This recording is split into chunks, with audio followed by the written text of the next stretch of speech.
día de hoy a nuestra sesión.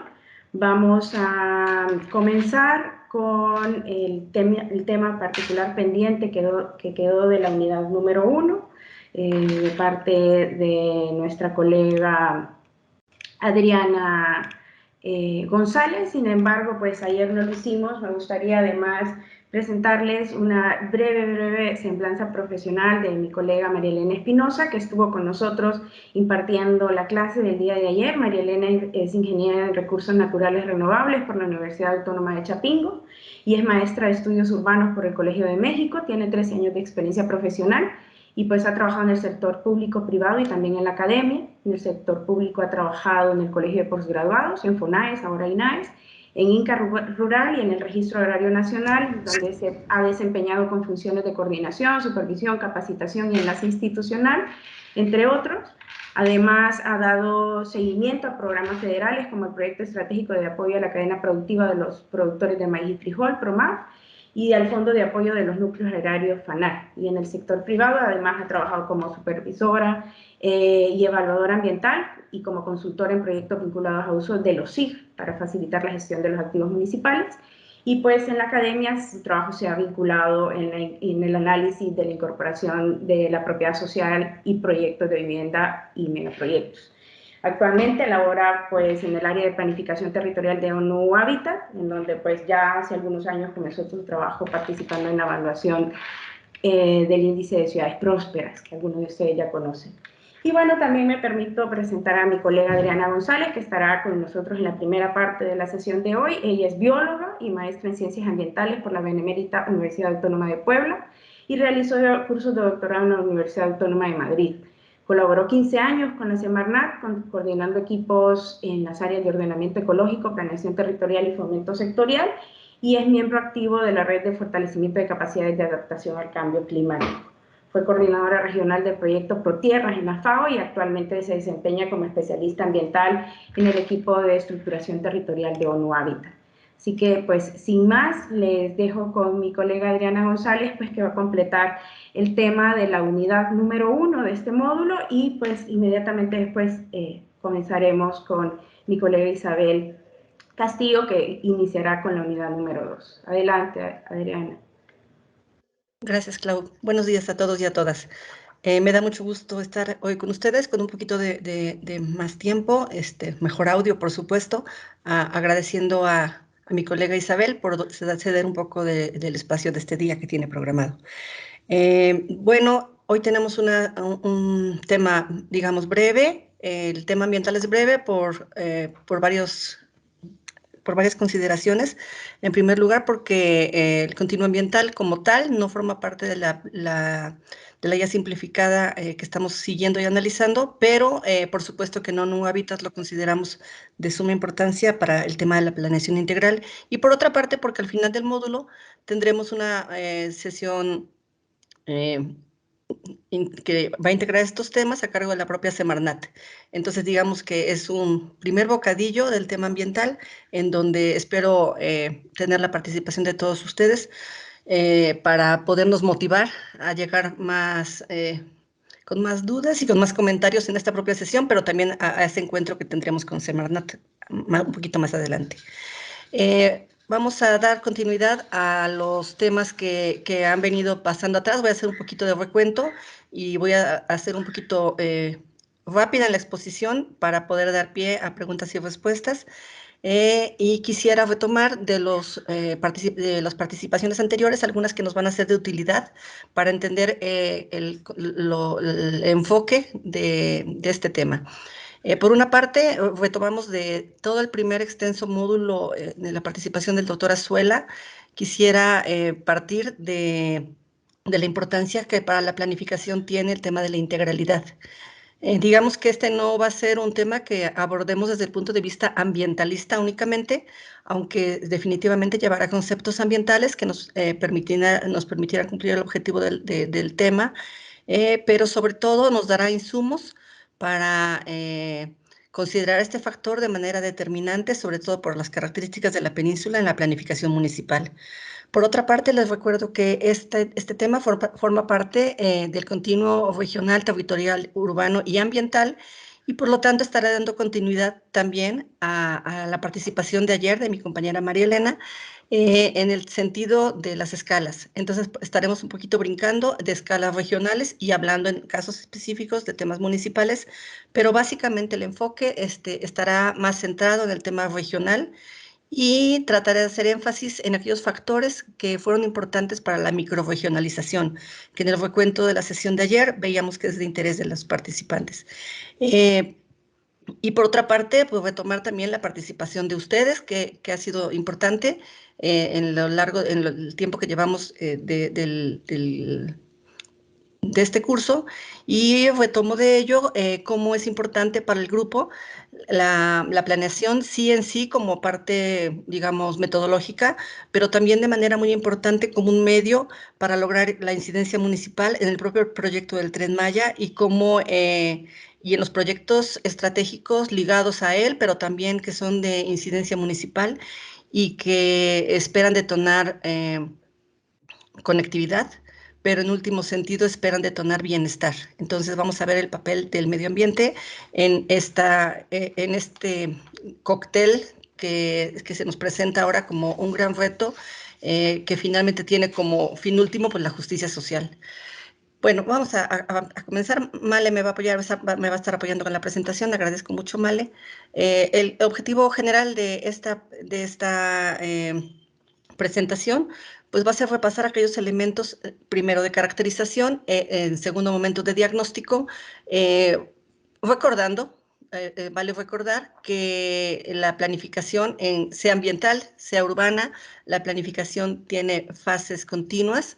Siempre comenzamos por la caracterización, es decir, qué hay, cómo se encuentra, cómo se distribuye, no solamente, no es sectorial, la caracterización debe ser en principio de manera integrada, debe buscar enlazar temas, pero básicamente responde en tema municipal a qué es, qué tengo, qué hay, quién lo usa, cómo se distribuye, con qué recursos se cuenta y cómo eso es aprovechable y cómo también nos puede a veces limitar para algunas cuestiones que estuviéramos planeando dentro de uh, de nuestra planeación municipal.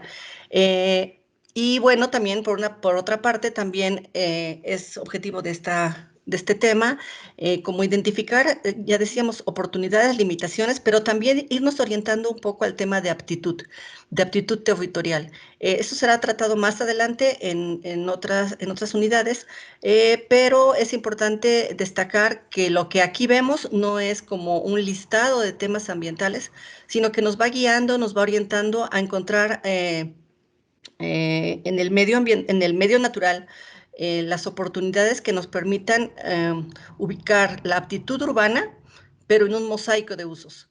Es decir, las comunidades, las ciudades de cualquier jerarquía, como lo mencionó ayer Male, se encuentran en un complejo de paisajes, en un paisaje, en un complejo de usos, y es deber del planeador encontrar aquel balance, es el imperativo, es el fin último de la planeación, encontrar un balance entre los usos, minimizar los conflictos y aportar para que las aptitudes del territorio con la gente que ahí habita, con los usos, las costumbres, la cultura, las actividades socioeconómicas, encuentren ese balance para minimizar conflictos y para buscar un desarrollo sostenible. La que sigue, por favor, Male. Muy bien, bueno, pues ya entrando en materia, de manera pues aquí súper comprimida, realmente al principio era un tema cada uno, pero bueno, tenemos esta sesión mía consta de media hora, entonces bueno, vamos a pasarlos así de muy de pasada, pero esperemos dar información interesante para ustedes. Recordando que muchos de estos temas los vamos a orientar directamente a la península de Yucatán, por el tema de la incidencia del Tren Maya, aunque quiero decir que ONU Habitat se encuentra trabajando en el plan de estructuración territorial a nivel de microrregiones y a nivel de corredores. Ayer alguien comentaba por ahí que las microrregiones no tienen límites administrativos, claro, lo reconocemos y en ese sentido también estamos haciendo la propuesta de corredores de conectividad que trascienden los límites administrativos. Bueno, los temas básicamente que debe tener una caracterización en el ámbito físico, básicamente son estos, no son excluyentes, pero estos no pueden faltar. El tema geológico, topográfico, fisiográfico, climático, edafológico e hidrológico en la península de Yucatán hacen un mosaico muy completo y muy complejo, que realmente aún se encuentra, digamos, en etapa de prospección. Hay una falsa como apreciación generalizada a quien lo ve de manera general, de que la península es como una unidad muy homogénea. Realmente los estudios más precisos nos arrojan que la península de Yucatán es realmente heterogénea, no solo en el tema de su biodiversidad, sino en el tema de su complejidad geológica, climática, hidrográfica principalmente. Esto, por supuesto, tiene implicaciones muy relevantes para la planificación. Y bueno, en principio encontramos que en el tema geológico, de entrada, podemos distinguir como unidades muy marcadas por la edad geológica que tiene relación con la geohidrología de la región. Tenemos 6 zonas muy claramente distinguibles en la región. La primera tiene que ver más con el centro y con el sur. Estamos hablando de Campeche y el sur de Quintana Roo, y está como señalada por cerros, por valles, y tiene una importancia fundamental junto con la zona de Espujil, que sería otra zona importante, porque son las que fungen como zona de recarga. Entonces aquí vemos la primera gran relación entre la geología y la hidrología, conformando a nivel regional zonas geohidrológicas. Otra zona geohidrológica muy importante y que actualmente tiene usos productivos que tienen implicación regional es la planicie interior de Yucatán, en donde sabemos que es como un motor económico de la actividad económica, no solamente de Yucatán, sino de la región, que atrae población a las actividades, sobre todo de tipo agropecuario. Igualmente que la zona de las cuencas, digamos, se llama cuencas escalonadas, es la tercera de las grandes zonas geohidrológicas de la región. Las zonas escalonadas se encuentran en lo que es Otompe Blanco, Felipe Carrillo Puerto, Solidaridad, y que está caracterizada por fallas geológicas. Un ejemplo importante de cómo estas fallas generan paisaje es la laguna de Bacalar, justamente, que es una falla geológica, se formó a partir de una falla y asume el agua de una parte importante del sur de la península. Eh, la, la cuarta zona geohidrológica importante para la región es la región costera que digamos que es la zona más joven geológicamente y que tiene implicaciones económicas fundamentales por el tema de las actividades económicas. El anillo de cenotes, que tiene mucha importancia a nivel científico, pero también que tiene mucha importancia en los retos que implica ahora para la gestión de la península de Yucatán, no solamente por la conservación de los cenotes, sino cada vez más entendiendo lo que está sucediendo con las dinámicas del agua subterránea, las implicaciones que tiene para la gestión urbana, para el manejo de los residuos y cómo ello tiene implicaciones para la gestión urbana.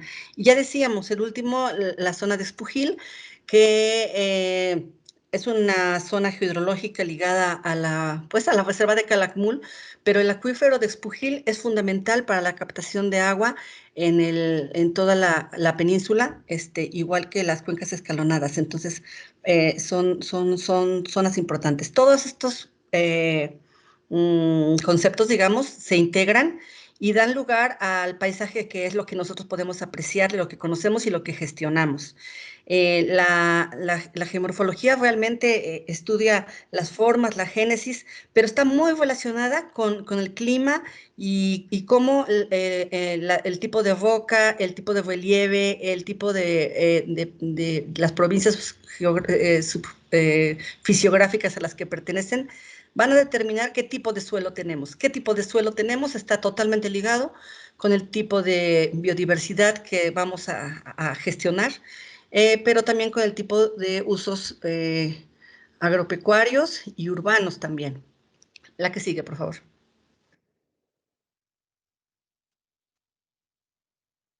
Gracias. Ok. No sé, ¿no nos saltamos alguna por ahí? Muy bien, ok, bueno. En cuanto a, digamos que lo anterior tratamos un poco más de la caracterización física, la caracterización ambiental es integral, decíamos, y debe incluir el medio físico, pero también el medio biológico. Y aquí en la península nos encontramos con un impresionante mosaico de paisajes que implican pues, retos, no solamente a nivel local o regional, sino a nivel mundial. Eh, por eso la importancia de dimensionar el papel que tenemos como gestores a nivel municipal, por el público al que me dirijo ahora, pero también el Estado y la propia federación, es decir, cómo México hace frente ante el mundo a la importancia de los ecosistemas que posee la península de Yucatán y por supuesto Chiapas. El paisaje que tenemos es impresionante. Destacan las selvas altas, las selvas medianas y las selvas también secas. También tenemos ecosistemas secos en la península, algunos derivados de las altas presiones que se encuentran en la península de Yucatán. Todo se encuentra ligado con el medio físico. Pero también tenemos en Chiapas bosques de pinos, bosques de coníferas, no son solamente en Chiapas. Tenemos en el sur de Quintana Roo, tenemos ecosistemas únicos, en donde, por ejemplo, encontramos Pinus caribea, que es una especie de pino de la que no quedan prácticamente en este hemisferio más de 1000 individuos. Entonces, el buscar mantener esos ecosistemas que tienen una distribución amplia, como la selva perennifolia, la selva alta, por decirlo de manera genérica, o la selva mediana, o la selva caducifolia y espinosa, que a veces por seca y espinosa no se valora en la importancia de su biodiversidad y en el valor que tiene para los servicios ambientales. A veces nos vamos a proteger aquellos que son como únicos y especiales a la vista, ¿no? Entonces nos vamos a proteger a aquellos que son, que tienen una distribución muy relictual, es decir, que se encuentran solamente en espacios pequeños, aquellos que tienen especies que están protegidas y amenazadas, pero realmente todo se encuentra ligado. La península posee algunos recursos que no se encuentran en ninguna otra parte del mundo y que bueno, el gobierno federal ha hecho esfuerzos por buscar protegerlos, pero también ha habido esfuerzos estatales y también ha habido esfuerzos municipales.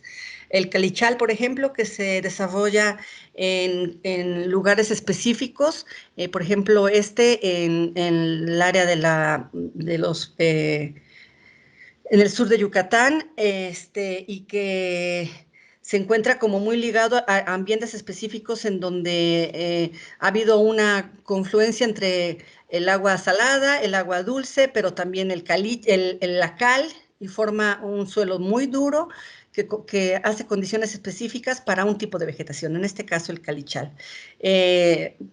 Ecosistemas como el tintal, al que le da nombre justamente el tipo de vegetación que se encuentra ahí, los tintales, los tulares que se encuentran más asociados a las áreas húmedas, los popales. Pero algo también súper importante en la península es que no se ha ido desarrollando solamente de forma natural en ausencia del hombre, sino que buena parte de lo que nosotros gestionamos ahora a nivel de paisaje tiene que ver con el uso que ha tenido ancestralmente, no solamente por la cultura maya, sino por un complejo de culturas que han ido modelando el paisaje.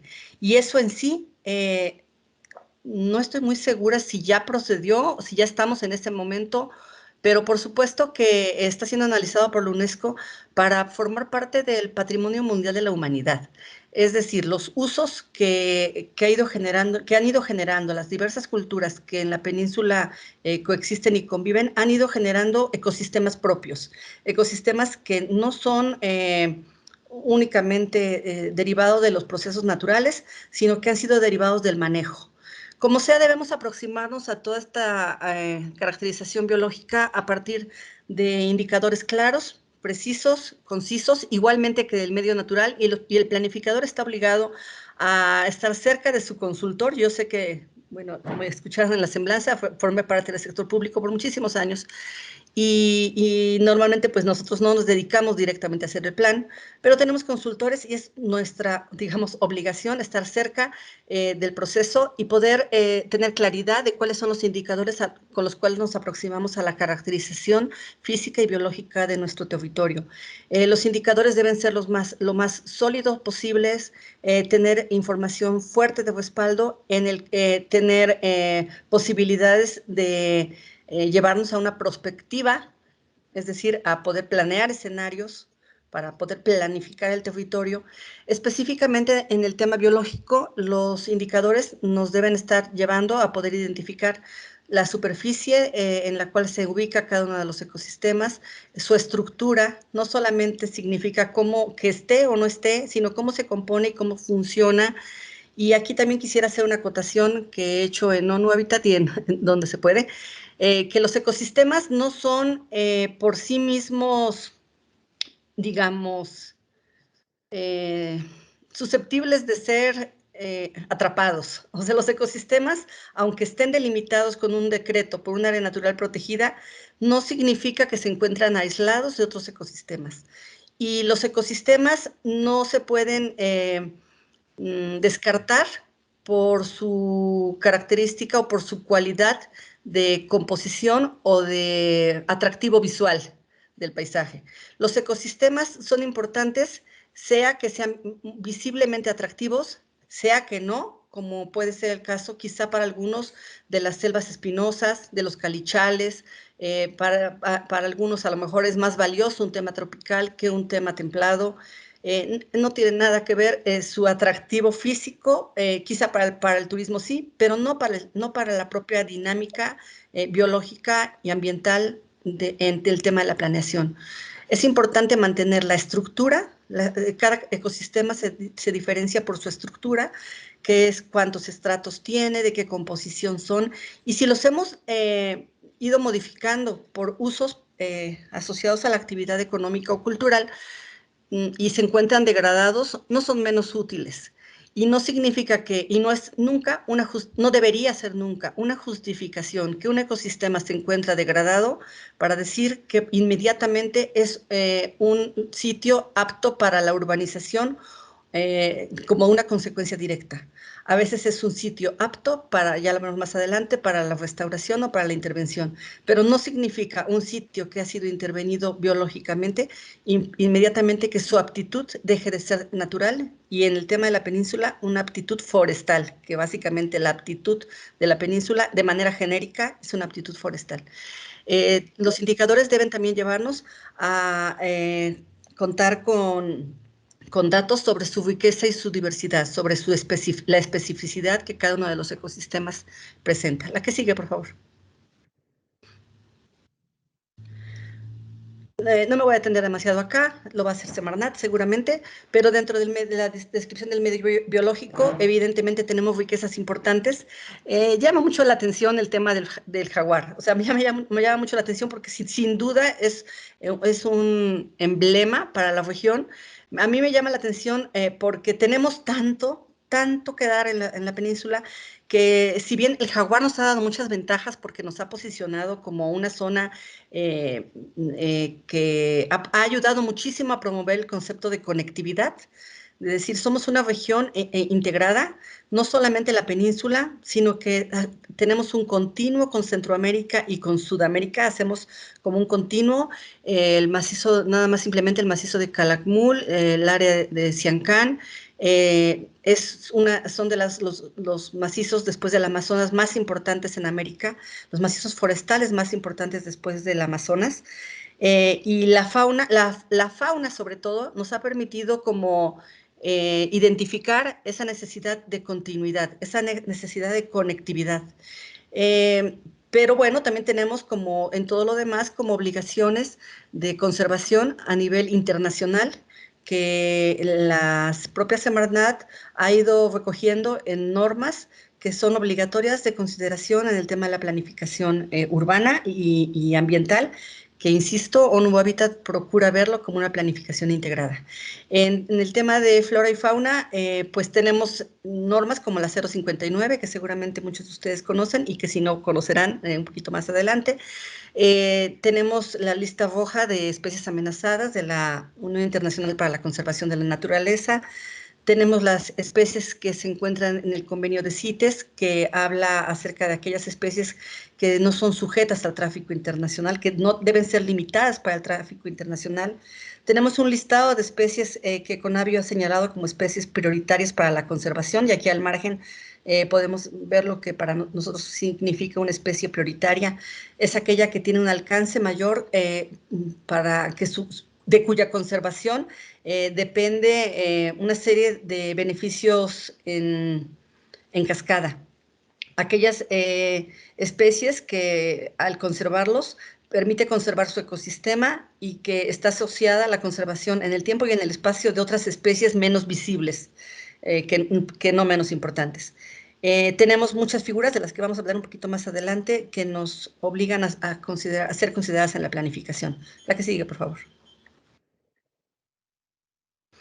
Bueno, todo eso, todo esto que acabamos de hablar en tema de caracterización, finalmente, como ya decíamos, nos lleva a poder identificar aquellas áreas que son más parecidas, aquellas zonas que son más parecidas entre sí, y a identificar la heterogeneidad de nuestro propio municipio y de nuestra propia región. Identificar a qué región ecológica pertenecemos es fundamental por los temas de conectividad que ya señalábamos, pero identificar también a nivel municipal nuestra heterogeneidad física y biológica es sumamente importante para irnos acercando a la aptitud.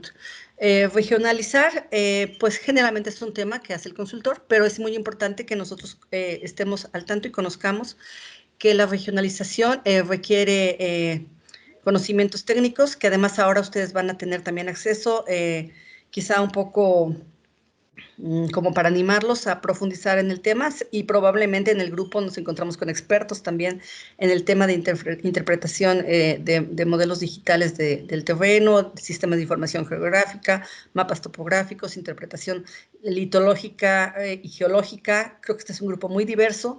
Todo esto de la identificación de imágenes de satélite, la verificación en campo muy importante. Comentario al margen: no acepten estudios que no tienen base en campo, porque es súper importante la cartografía, sobre todo en la península, en todo el país, pero la cartografía casi siempre la tenemos a una escala de 1 a 250,000. Se retiró hace algunos años, a mí todavía me tocó cuando teníamos cartografía de unos 50,000, pero se ha retirado por cuestiones técnicas y no la tenemos tan de uso común ya. Entonces a veces hay que generar propia cartografía, pero la verificación en campo en temas ambientales es fundamental. Toda esta información será de suma utilidad para la fase de zonificación primaria en la planificación urbana. La que sigue, por favor. Bueno, dijimos que en este tema íbamos a tratar de manera súper rápida y voy corriendo con el tiempo. El tema solamente de caracterización y diagnóstico. Más adelante se tocarán los temas de prospectiva y análisis en el tema ya específico, en la materia específica del tema. Pero bueno, vamos a hablar que el diagnóstico, básicamente, a diferencia de la caracterización que nos implicaba qué hay, aquí nos centramos más en cómo está, ¿no? En cuáles son las causas y consecuencias que han derivado los efectos o las intervenciones. Es mucho más dinámico, es mucho más integrado y nos va llevando a decisiones. El diagnóstico nos debe permitir identificar aquellas áreas que se deben proteger y restaurar. Nos debe permitir identificar las zonas donde hay conflictos territoriales, y en todos lados hay conflictos territoriales. Se hace a partir de una sobreposición que normalmente se hace a través de talleres participativos, la identificación de cuáles son los factores ambientales que usa cada sector productivo, y después en la sobreposición de mapas encontramos aquellos en donde hay recursos que usan más de un sector, y entonces empieza a generarse conflictos. Generalmente es por el suelo, generalmente es por el agua, pero puede haber otra serie de conflictos que es necesario sacar a flote para poderlos gestionar. La que sigue, por favor.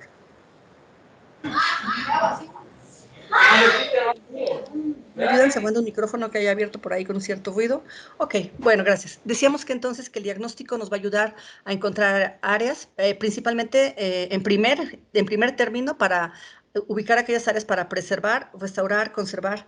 Y aquí quiero hacer énfasis en que no se refiere este apartado a identificar las ANPs y excluirlas de la planeación. Delimitar áreas para preservar, conservar y restaurar implica una construcción propia. O sea, no aceptemos eh, mm, copiar y pegar de otros estudios porque es imposible. O sea, no vamos a encontrar, por más que seamos municipios que compartimos cierta área natural protegida, el valor que cada comunidad, que cada municipio le da a su propio recurso ambiental es diverso. Y eso nos lleva a identificar los atributos importantes, los atributos ambientales más importantes para el municipio. Para la federación son estos, los atributos más importantes para preservar, conservar y restaurar, para la federación y los estados. Digamos, en el tema institucional, las áreas naturales protegidas, las áreas destinadas voluntariamente a la conservación, los sitios de importancia internacional o Ramsar, las regiones terrestres prioritarias, las hidrológicas, las marinas prioritarias y las reservas bioculturales, son los que oficialmente son los sitios que obligadamente debemos preservar y restaurar. Pero cuando hacemos una planeación participativa, encontramos que los atributos ambientales que las comunidades de nuestros municipios destacan, a veces están más ligados a un uso cultural, a un uso tradicional y hasta sagrado, que nos permiten identificar aquellos atributos ambientales de manera más integral y más amplia. Entonces, es importante retomar esta visión amplia de este diagnóstico. La que sigue, por favor.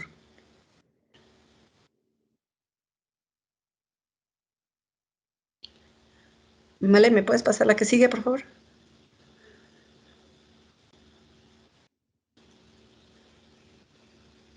No sé si se trabó la presentación. Ah, gracias. Ok. Bueno, también el diagnóstico nos ayuda a determinar áreas con procesos de deterioro, degradación. La anterior, gracias. Deterioro y contaminación. Eso es sumamente importante porque la anterior.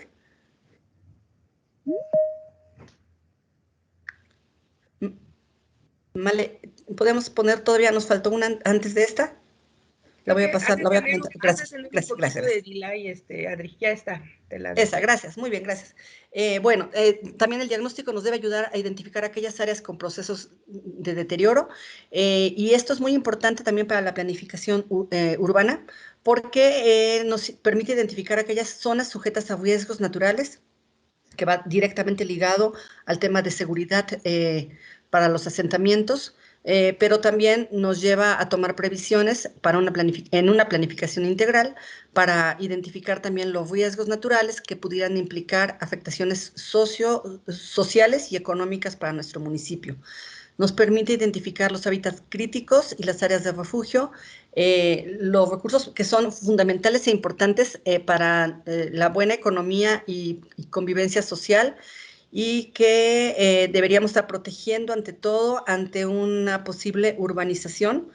Y no sé qué está pasando aquí nos salimos, pero bueno, ok. Aquellas áreas susceptibles a los efectos negativos del cambio climático y aquellas áreas que debemos intervenir, que tienen procesos de degradación, de certificación, no equivalentes a áreas no susceptibles a ser restauradas. Insisto, nuevamente, no son directamente áreas que ya no deberían integrarse a un macizo o a un continuo ambiental de conservación. Ahora sí, la que sigue, por favor. Otro tema fundamental que debemos considerar y que ya está por demás comentarlo, es el tema de cambio climático. Aquí vamos a ver un video rápido porque habría tanto que decir al respecto que creo que un video nos puede venir bien para poder acercarnos a estos temas de exposición, sensibilidad y vulnerabilidad. Nos ayuda mucho la GIZ con este material, que además este material es muy bonito. Vamos a verlo, por favor. Es muy corto.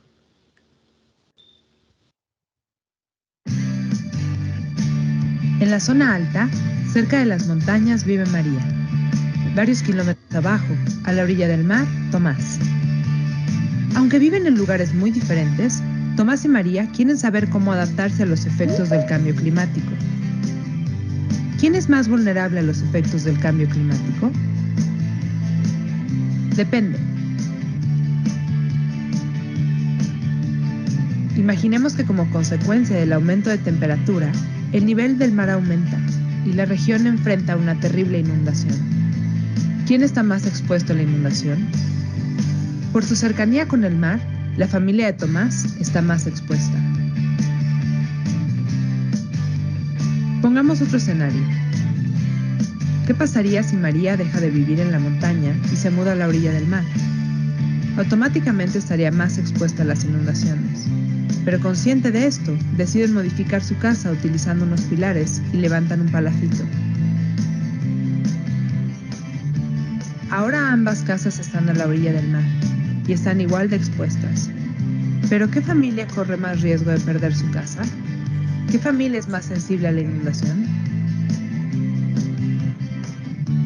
Claro, la familia de Tomás es más sensible, porque su casa sigue estando a nivel del mar y con una fuerte inundación es más probable que la pierdan.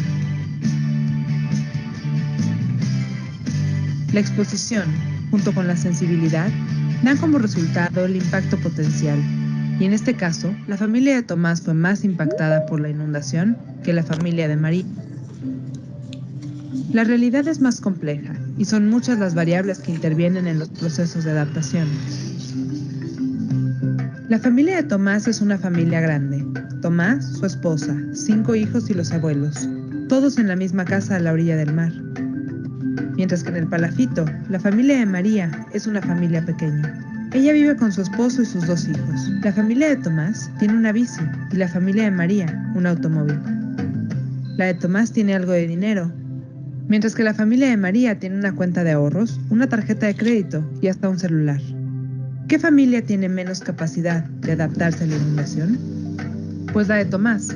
Sus circunstancias no le permiten responder ante la inundación como lo haría la familia de María, que tiene más presupuesto, un automóvil que les permite evacuar más rápido y además un celular para recibir una alerta anticipada y reaccionar de manera oportuna.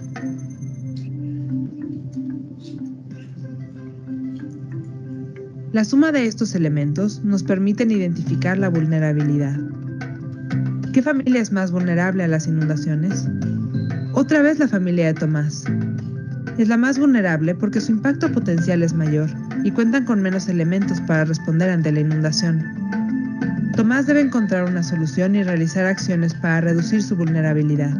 El conjunto de todas estas acciones es lo que se conoce como medidas de adaptación, y a través de ellas, Tomás podrá adaptarse al cambio climático. Ahora sí, Tomás redujo el impacto de una posible inundación, aumentó su capacidad adaptativa y aunque siga viviendo a la orilla del mar, su familia está más preparada para la próxima inundación.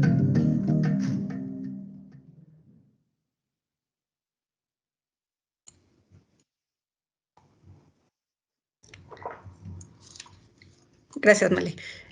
No voy a abundar más, no tenemos ya el tiempo, pero sí les sugiero volver al cuadernillo del participante para abundar en estos temas de exposición, sensibilidad, vulnerabilidad. Espero que haya habido una introducción, creo que es bastante accesible, y también tenemos recursos ahí sugeridos. La que sigue, por favor.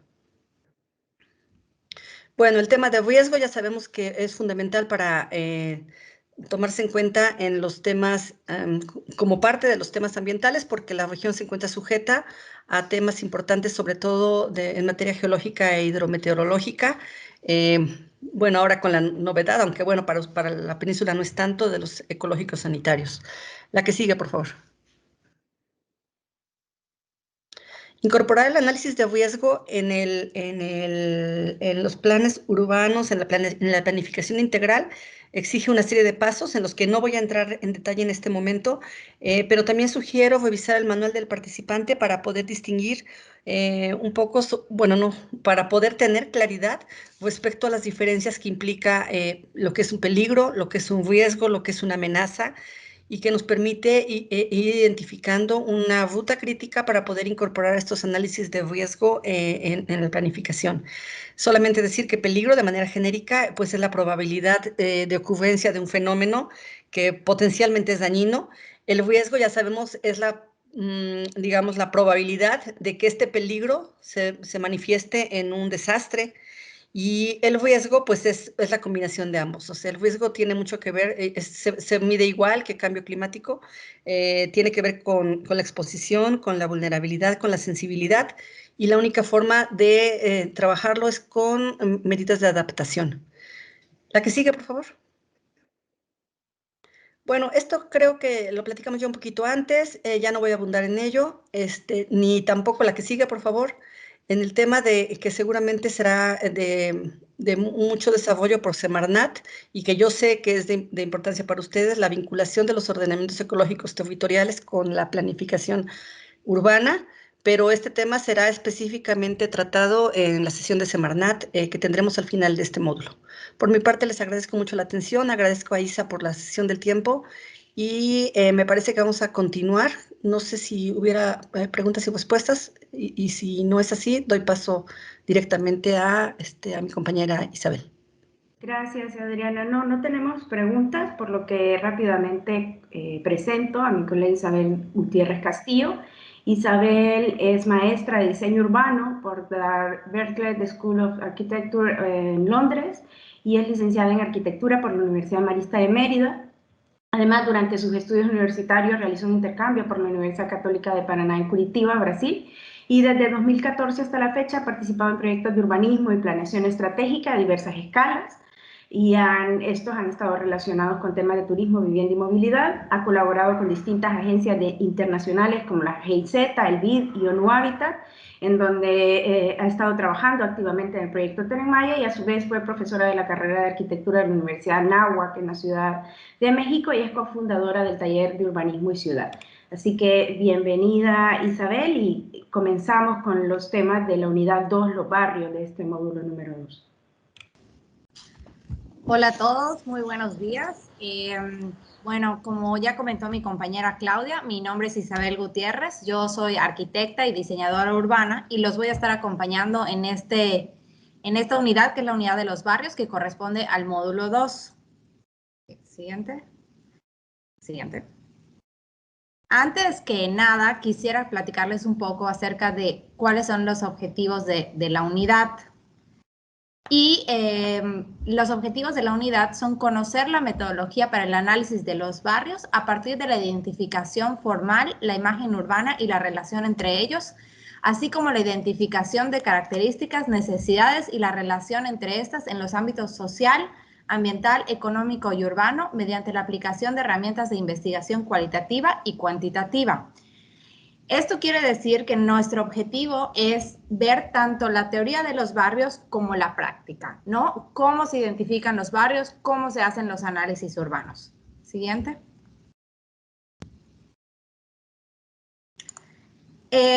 Primero que nada, también me gustaría contarles que, como ya estuvimos platicando, el estudio del territorio es obligatoriamente multiescalar, ¿no? En la unidad anterior estudiamos el continuo municipal, y en esta unidad estudiaremos el territorio desde la perspectiva barrial. ¿Eso qué quiere decir, no? Los barrios son esta unidad entre las personas y la ciudad.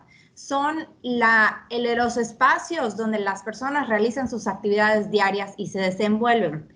Al estudiar los barrios, estaremos estudiando la ciudad, pero lo haremos desde la perspectiva barrial para acercarnos mucho más a la perspectiva de la persona. Sí, siguiente. Es muy interesante esta metodología de la persona, de poner al centro de la planeación, de poner a la persona en el centro de la planeación, y es la que plantea los lineamientos simplificados elaborados por SEDATU. Y pues tienen el objetivo que en todas las escalas de estudio y en todos los pasos y todos los procesos para elaborar el plan municipal, siempre se tome en cuenta la perspectiva de las personas, pues ya que son ellas quienes habitan el territorio, ¿no? Los ciudadanos, las personas, todos nosotros. Siguiente. Y bueno, primero me gustaría platicarles de los conceptos teóricos de los barrios. Y bueno, en esta diapositiva podemos ver cuáles son las definiciones urbanísticas de los barrios, ¿no? No las voy a leer ahorita todas, pero quiero nada más comentarles cuáles son aquellas palabras o características que son coincidentes en todas las definiciones que estuve leyendo, ¿no? Son identidad, características propias, identificación de los habitantes con un espacio, rasgos afines de la población, ¿no? Son estas características que tienen en común los barrios. Siguiente. Es por ello que he realizado una definición más sencilla de lo que es un barrio para simplificar la definición, ¿no? Un barrio es una zona homogénea dentro de la ciudad con características propias que son distintivas y son tanto físicas como sociales. ¿Esto qué quiere decir? Que las características no solo son físicas, o sea, de la edificación, sino que también tienen que ver con las personas, ¿no? Nos volvemos a remontar a esos aspectos sociales que a veces parecen tan intangibles, pero que en realidad en la ciudad sí se manifiestan con muchos colores y formas. Siguiente. Estos son algunos de los aspectos que comparten los barrios: morfología urbana, imagen urbana, año de edificación, elementos identitarios de actividades económicas, problemas y necesidades y características de la población. Ahorita me gustaría explicarles cada uno de estos aspectos para que podamos, pues, comprenderlos de mejor manera. El primer aspecto es la morfología urbana, que es básicamente la forma urbana, ¿no? Pero el concepto abarca la evolución de esta morfología urbana y la relación entre cada una de sus partes. Es decir, las manzanas, las calles, las banquetas, las edificaciones, los centros de manzana, los frentes del lote, ¿no? Y cómo cada una de estas partes tienen una relación entre sí. Tengo aquí en la pantalla dos ejemplos, dos imágenes muy diferentes. La primera imagen es el centro histórico de Valladolid, donde las calles son ortogonales, o sea, las cuadras son ortogonales, más o menos del mismo tamaño, donde existe conectividad y permeabilidad de las calles. Y la fotografía de abajo es el Club de Golf de Yucatán en Mérida, que es una privada residencial que tiene un campo de golf, ¿no? Entonces, estos dos elementos son morfologías urbanas totalmente diferentes. Y dado que son tan diferentes, la forma de habitar estas zonas urbanas es totalmente diferente, ¿no? En la de arriba, al haber mucha permeabilidad, pues las personas pueden circular y por más partes. En cambio, en la de abajo tiende a ser un lugar más, pues, privado, ¿no? Por así decirlo, porque no cualquier persona puede accesar, no hay tanta permeabilidad entre las calles.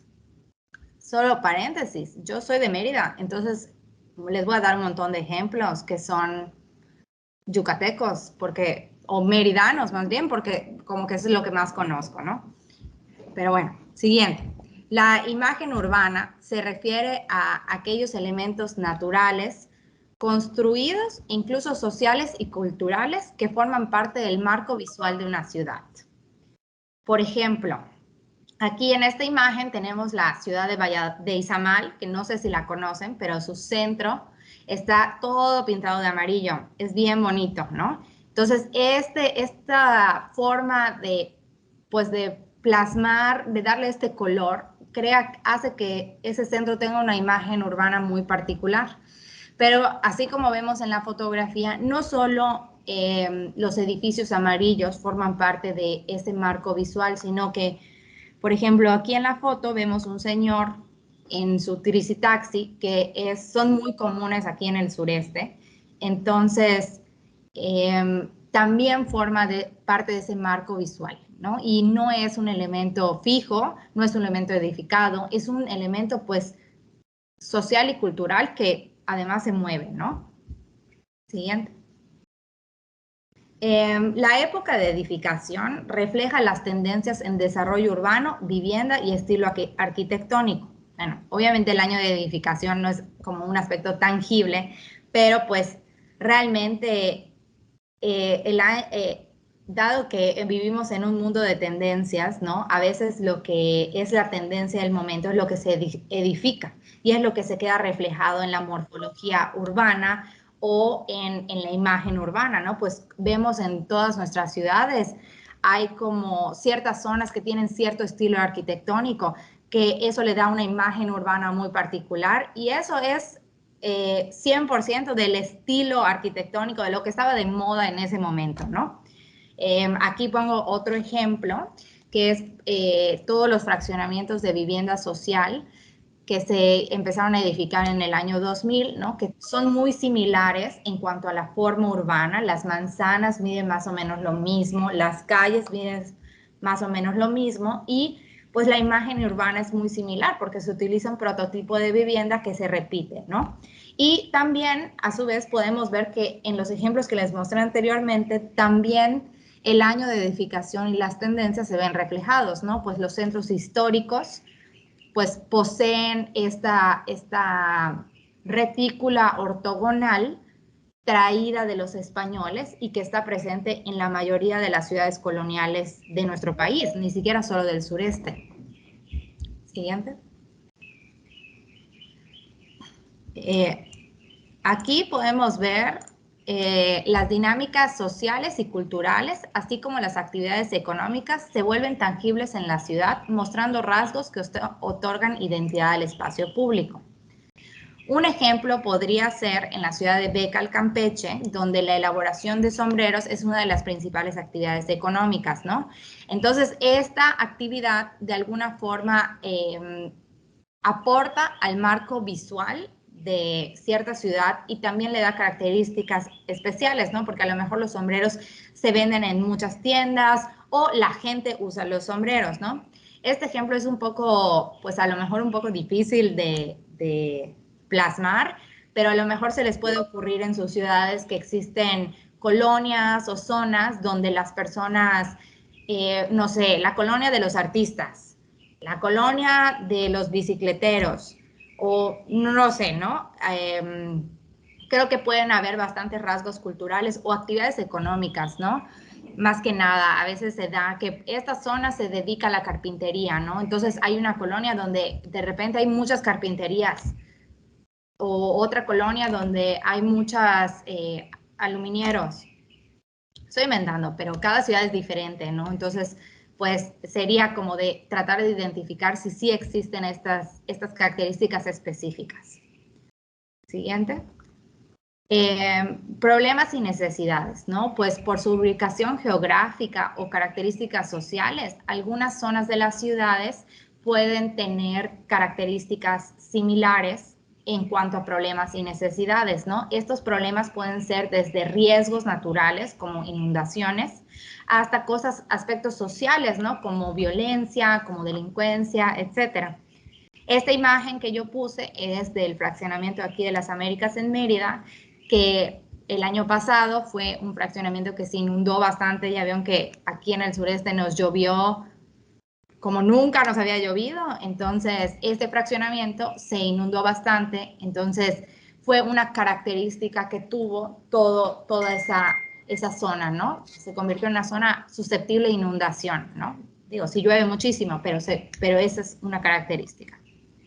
A lo mejor en sus ciudades pues existen colonias o zonas donde se presenta mayor delincuencia o alguna colonia que esté en una zona baja que tiende a inundarse, pues a lo mejor esa va a ser una característica distintiva. También las características de la población. ¿Esto qué quiere decir? Que los grupos homogéneos sí pueden llegar, los grupos homogéneos de personas sí pueden llegar a territorializarse. ¿Eso qué quiere decir, no? Por ejemplo, si tenemos una colonia donde vivan personas adultas mayores, ¿no? Por ejemplo, aquí en Mérida tenemos la colonia Alemán, para los que son de Mérida, pues seguro lo ubican, donde es una colonia de viejitos, ¿no? Ya creo que se está medio cambiando, pero muchos adultos mayores viven en esa colonia, pues porque es una colonia que se fundó en los 50, ¿no? También en Valladolid, en Valladolid existe una colonia una zona de la ciudad que le dicen informalmente la oaxaqueña, pues porque ahí muchas personas que vinieron de Oaxaca se asentaron, ¿no? Pueden haber zonas de la ciudad donde hay personas de diferentes etnologías, o puede ser incluso algo de rango de edad, ¿no? O religiones, también puede darse. Siguiente. Y bueno, esto también es muy importante, ya que los barrios, así como tienen estas características propias que los pueden distinguir, también se clasifican de acuerdo a su relación con el centro de la ciudad. Primero, tenemos que entender que el centro de la ciudad es como este núcleo consolidado que normalmente tiene una mayor densidad y donde generalmente se concentran los usos y servicios pues más importantes de la ciudad, ¿no? Entonces existe una clasificación de los barrios de acuerdo a la relación con este centro o núcleo de la ciudad. El primer tipo de barrio sería el barrio centralizado de alta densidad, que es un barrio que tiene una relación muy cercana al centro, donde existe una alta densidad, donde la población está muy cerca, o sea, convive diariamente con el centro, hay mucha accesibilidad, hay usos mixtos, casi es una extensión del centro, ¿no? Luego, la segunda clasificación es un barrio suburbano en el segundo anillo de densidad media. Esto quiere decir que como que nos alejamos un poquito del centro y tenemos este barrio que generalmente tiene una densidad menor que el centro, pero todavía tiene una muy buena accesibilidad y tiene una muy buena mezcla de usos, ¿no? A lo mejor todavía es más habitacional que el mero centro, pero sí tiene una mezcla de usos. El tercer anillo correspondería a un barrio suburbano en el tercer anillo de densidad media-baja, que este barrio se encuentra todavía más alejado del centro, posee todavía menos equipamientos y servicios, ¿no? Podríamos decir que tendría un déficit de estos y pues se observan mayor usos habitacionales. Y pues en el último anillo encontraríamos el barrio periurbano de densidad baja, que son todos aquellos usos habitacionales que se encuentran pues en la periferia o más alejados del centro. Por lo general es más difícil accesar a ellos en el transporte público, casi no tienen mezcla de usos, ¿no? Las personas que viven ahí tienen que ir al centro para abastecerse de servicios. Bueno, aquí con esto terminamos como la teoría de los barrios, entonces quería saber si existen preguntas. Sí, Isabel, tenemos una pregunta de Darío Ramírez que dice ¿cómo describir o proponer a los fraccionamientos que son más actuales y no tienen una formación ni histórica ni social? Y me permito hacerte un comentario que hizo Luis Sauma al respecto de la pregunta de Darío, que dice más que el año de edificación es consecuencia de la influencia de las políticas públicas en materia de vivienda. Los desarrollos habitacionales, dormitorio, no tienen identidad y son carentes de una dinámica de integración social. Muy interesante, tiene razón Luis Sauma. La verdad es que la política de vivienda también juega un papel fundamental en la forma urbana que le vamos dando a la ciudad, ¿no?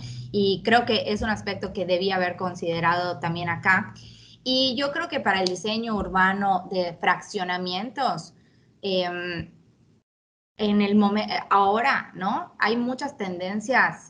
O sea, ¿cuáles son los temas que más se hablan hoy en día? ¿O cuáles son los temas que más necesitamos como atacar desde la perspectiva de la ciudad, ¿no? Pues mucho resiliencia, espacio público, naturaleza, son de los usos mixtos, o sea, son de los aspectos que ya dentro del urbanismo se están platicando cada vez más. Entonces, desde mi particular punto de vista, el diseño urbano de zonas habitacionales debe de ser integrado a la ciudad y considerando pues estos riesgos, este cambio climático, esta mezcla de usos, pues hacer barrios o fraccionamientos o vecindarios vivos, ¿no? Donde las personas puedan salir a caminar, donde exista el espacio público de calidad, donde pues se priorice nuevamente, así como lo dicen los lineamientos simplificados, se prioricen a las personas, ¿no? Y se priorice al peatón en vez del automóvil, ¿no? Que también eso es un aspecto muy importante cuando hablamos de sustentabilidad, ¿no? Porque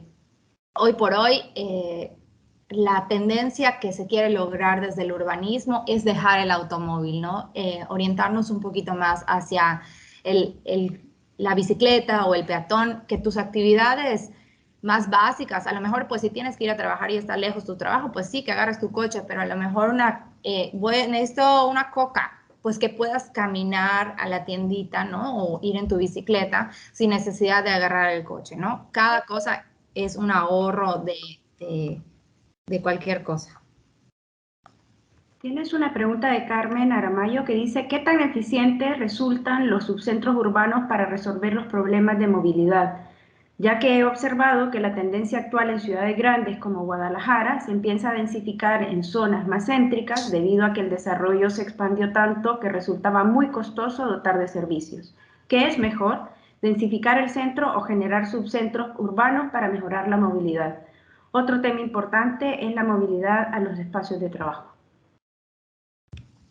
Pues yo creo, eso también es mi particular opinión, pues una ciudad como Guadalajara, estamos hablando de una metrópoli, es gigante, es creo que 4 veces o 5 veces más grande que la ciudad más grande del sureste, que es Mérida.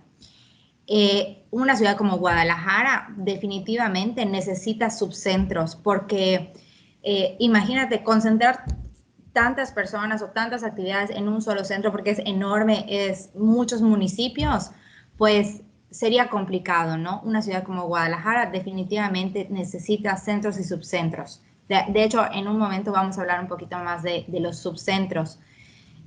Sin embargo, definitivamente es mejor una política de densificación que una política de expansión por justamente lo que se comentaba de que es más caro llevar los servicios. Ojo, las políticas de densificación también tienen que ser congruentes con las capacidades del municipio para satisfacer las necesidades y tienen que ser adecuadas, ¿no? O sea, adecuadas con el entorno, adecuadas con el sitio donde se plantea esa densidad, ¿no? O sea, a lo mejor si tenemos un centro con una densidad, voy a inventar, de 100 viviendas por hectárea, no podemos brincar de golpe a querer tenerla de 500, ¿no? O sea, va a ser algo progresivo, hay que buscar las estrategias adecuadas para hacerlo, los espacios, ¿no? Dónde se encuentran estas oportunidades para la densificación, que son estos vacíos urbanos. Luis Sauma pregunta, ¿cuál es el impacto o modificación que se podría esperar en la dinámica de los barrios donde se localizarán las estaciones del Tren Maya? ¿Cómo evitar la gentrificación y preservar la identidad de estos lugares? Las estaciones del Tren Maya, pues todas se encuentran en lugares muy diferentes, ¿no?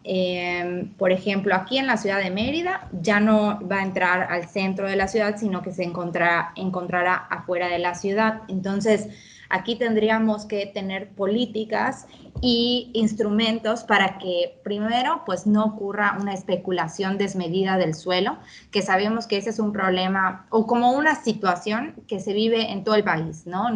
En Mérida se vive bastante, pero no es exclusivo de Mérida.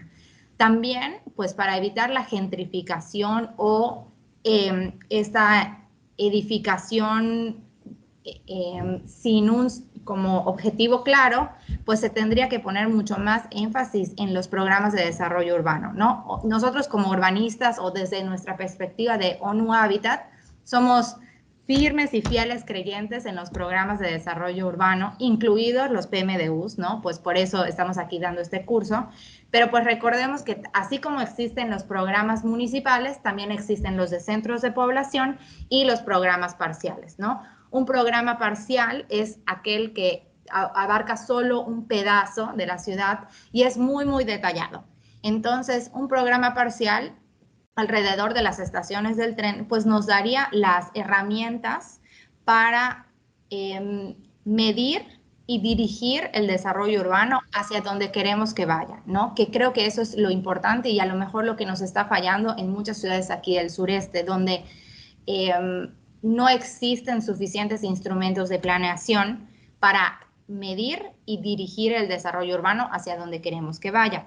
Ahora, la gentrificación, pues ese es otro problema, otro tema que también puede ser abordado desde las políticas y desde los instrumentos de gestión, desde los incentivos, ¿no? Pues porque la gentrificación puede ser visto como algo bueno o como algo malo, ¿no? Tiene sus cosas positivas, pues porque realmente puede revivir barrios, pero al mismo tiempo, pues tiene la tendencia de desplazar a los habitantes locales, ¿no? Pero pues se podrían implementar políticas o incluso herramientas de gestión o de intercambio con los municipios, ¿no? Que sean transparentes y que sean pues legales, como existen estos mecanismos de edificación y de como intercambio de potencialidades para que los habitantes de las colonias se queden ahí, ¿no? O sea, se defina qué zonas sí podrían convertirse en qué y no que todo, porque a mí me parece súper importante que los habitantes de las colonias se queden en sus casas, ¿no? Porque a veces nos pasa que una colonia, bueno, por ejemplo, viene el Tren Maya, ¿no? Alrededor se empieza a dar especulación y empiezan a subir los precios y las personas empiezan a vender sus casas y se van, ¿no? No está mal, ¿no? Es algo a lo mejor natural, pero pues a lo mejor lo ideal sería que llegue el Tren Maya, las personas se queden en sus casas, disfruten lo que es tener una estación cerca de sus casas, a lo mejor se beneficien de que va a haber un espacio público, de que va a haber comercio, servicios, ¿no? En vez de que se salgan. Entonces, yo creo que tiene que ver mucho con las políticas de vivienda y con los propios instrumentos de planeación. Dos últimas preguntas. Miguel Flota, el modelo de clasificación de los barrios que presenta, ¿cómo se replica en el territorio urbano en el caso de las ciudades que son policéntricas? Las ciudades policéntricas siempre van a tener, aunque sean policéntricas, van a tener un núcleo, que es el núcleo como más núcleo, donde nació la ciudad o donde se ha concentrado más. Sí se me pueden ocurrir ciudades policéntricas, pero lo que yo he visto en mi experiencia es que cada núcleo tiene como una vocación. ¿Me explico? Existe como el distrito de negocios, el distrito de servicios, el distrito educativo, ¿no? Y así no compiten entre ellos estos centros, sino que se complementan, ¿no? Eso se da en ciudades muy grandes. Yo lo que tuve la experiencia de trabajar de estudiar en Londres, pues ahí es, por ejemplo, o sea, cada núcleo, que son muy fuertes estos como centros o núcleos, tienen una vocación específica y se complementan entre sí. Y además hay una fuerte movilidad, o sea, hay una inversión en la movilidad muy fuerte para que estos núcleos todo el tiempo estén como conectados y las personas pues se desplazan de uno al otro con muchísima facilidad. Darío Ramírez, los cambios estructurales y arquitectónicos cambian la visión de barrios a zonas económicas y características típicas. ¿Cómo fortalecer en la visión de barrios? No entendí. ¿Puedes leerla otra vez? Los cambios estructurales y arquitectónicos cambian la visión de barrios a zonas económicas y características típicas. ¿Cómo fortalecerlos en la visión de barrios? ¿Estructurales se refiere a la arquitectura? Podemos abrir el micrófono a Darío para si puede un poco ahondar en la pregunta. Y si quieres te voy haciendo otra que hace Armando Escárcega. En Campeche, un caso particular en donde los barrios más populares impidieron que el trazo del tren pasara por los barrios más populares, sin embargo, considero que pierde mucho la ciudad capital. Ok. Pues, gracias por el comentario, ¿no? Sí, o sea, cualquiera que hubiera sido la respuesta se hubiera resuelto desde la perspectiva urbana, ¿no? Porque si está afuera se resuelve, si está adentro se tiene que resolver, ¿no? Bueno, esa es mi particular opinión, ¿no? se resuelven los cruces, se resuelve la movilidad. O sea, cómo los cambios a través del tiempo, Darío, van generando cambios en la imagen urbana. ¿Sí? Bueno, no sé si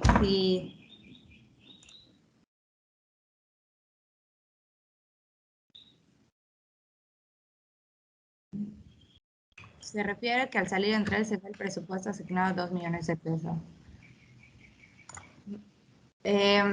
Bueno, creo que lo que se refiere es la transformación de la vivienda en actividades económicas. Están desapareciendo los barrios tradicionales. Bueno, por ejemplo, eso aquí en Yucatán también es un fenómeno que vemos mucho, ¿no? La Casa Maya, que es uno de los aspectos más pues, culturales, maravillosos de nuestra región, pues es también una vivienda que está desapareciendo. También eso tiene que ver mucho con la política de vivienda, ¿no? Que cuando venga el huracán, a las personas reciban palma para reparar su casa maya en vez de recibir lámina. Tiene que ver con el incentivo para que las personas construyan su casa maya, si así quieren vivir, ¿no? Pues al final cada persona es libre de decidir cómo quiere su vivienda, pero por ejemplo a mí las casas mayas se me hacen pues maravillosas, se me hacen hermosas además y tienen un diseño espectacular porque realmente no hay calor allá adentro. Tengo más calor yo en mi casa normal que en la casa maya con su techo de palma alto, ¿no? Y pues en definitiva, pues eso cuando a través del tiempo, pues se va perdiendo, ¿no? También, o sea, yo igual soy como, tengo nostalgia, aunque todavía exista. Y creo que desde la perspectiva urbana debemos de preservar porque son aquellos aspectos culturales que se manifiestan en la ciudad, que se manifiestan en la arquitectura, en la vivienda. Entonces, sí creo que debe haber muchos esfuerzos, no solo por parte del gobierno, o sea, también individual, porque cuando la sociedad o cuando las personas colectivamente aprecian este tipo de representaciones culturales como la vivienda, le damos un valor, ¿no? Porque si nosotros asociamos la vivienda vernácula con pobreza o con carencia, le estamos quitando valor. Si nosotros asociamos la vivienda vernácula con riqueza, estamos dando valor a ese elemento cultural y sobre todo estamos promoviendo su conservación. Entonces, pues yo creo que sí depende, es en parte de las políticas, pero también creo que es una forma y una visión colectiva la que podríamos tener hacia estos aspectos. Oigan, ya son un chorro de preguntas, te falta un montón. Ya no hay más preguntas, Isabel, puedes continuar. Perfecto. Sí.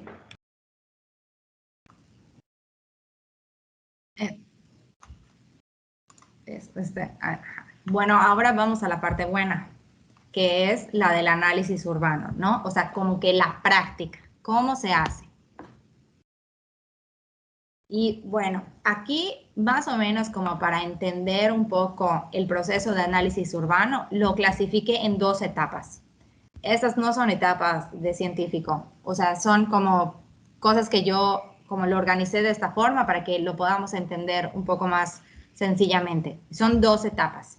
Una primera etapa de análisis que es de reconocimiento de la ciudad y una segunda etapa de análisis que es de profundizar. Entonces, la primera etapa de análisis tiene que ver con la estructura urbana y con el análisis de las variables para la identificación de zonas homogéneas. Recordemos que las zonas homogéneas son pedazos de la ciudad que comparten características similares. Entonces, para encontrar estas zonas homogéneas, pues tengo que entender un poco el todo primero. Y la segunda etapa de análisis, pues pretende entender las dinámicas entre estos pedazos, cuáles son las necesidades de cada pedazo y hacia dónde va a crecer mi ciudad. Y bueno, pues las ciudades son muy complejas, ¿no? Como sabemos. Entonces, para su análisis, lo que se hace mucho en el urbanismo es clasificar los sistemas, ¿no? O estudiarla por sistemas. el sistema ambiental, el sistema urbano, el sistema social y el sistema económico.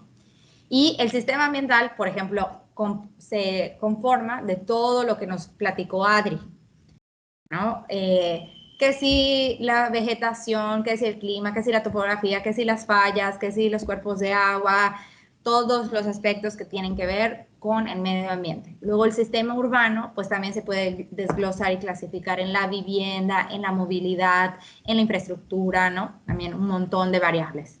Sistema social son todos los aspectos de las personas, que a veces son más intangibles, pero todos los aspectos que tienen que ver con las personas, con su calidad de vida, con la forma de dónde vienen, cuántos años tienen, ¿no? El sistema económico, que tiene que ver con las actividades económicas. Estos sistemas, o la complejidad de la ciudad, es que todos los sistemas se hacen una maraña, check, como decimos aquí en Mérida. Y pues el análisis urbano se realiza mediante el mapeo de indicadores de estos distintos sistemas y la interpretación de esa información para el análisis. Siguiente. Aquí rápidamente les voy a decir, muy rápidamente, porque también hay una unidad en la que profundizaremos más en los sistemas de información geográfica, pero pues es una herramienta fundamental para el análisis urbano, ¿no? El SIG, que hay diversas plataformas, ya sean gratuitas o compradas. Siguiente. Y también quería mostrarles que hay en nuestro país, afortunadamente, existe muchísima información geográfica que puede ser consultada en línea y ahí puede ser descargada. Y esto es muy útil y seguramente les va a ser muy útil en los puestos que ustedes tienen, pues porque a veces, ¿no?, les tocará revisar, no tanto a lo mejor hacer el plan, y estas plataformas ayudan muchísimo para la verificación de información, ¿no?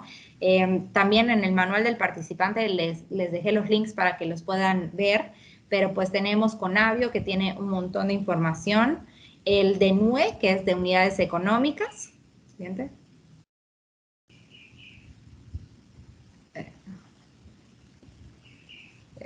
Sí, siguiente, Mafer.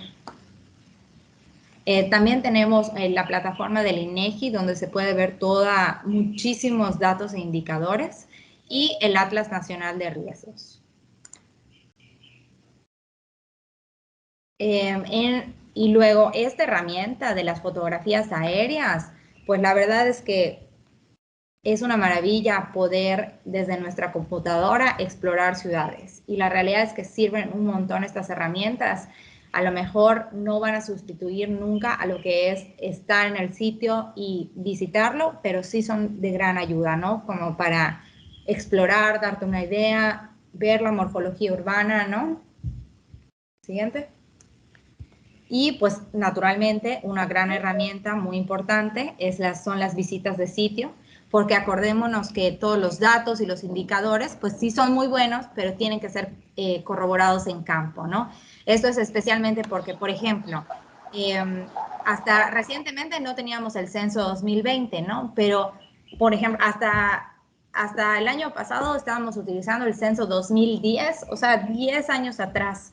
Por lo que ir a campo y verificar si esas cosas son verdad o siguen vigentes es fundamental, ¿no? Siguiente.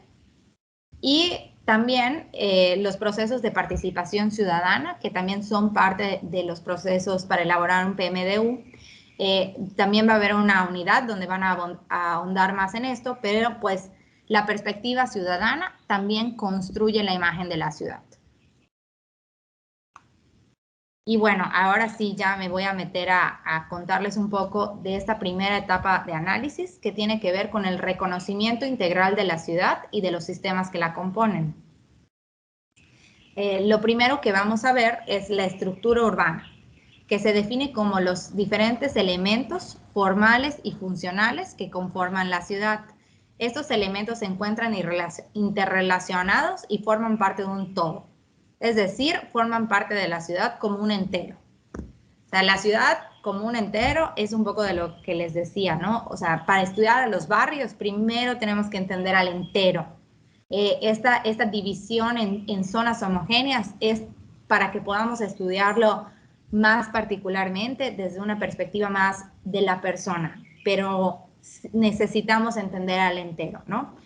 Y otra cosa importante es que en el análisis urbano es el huevo o la gallina.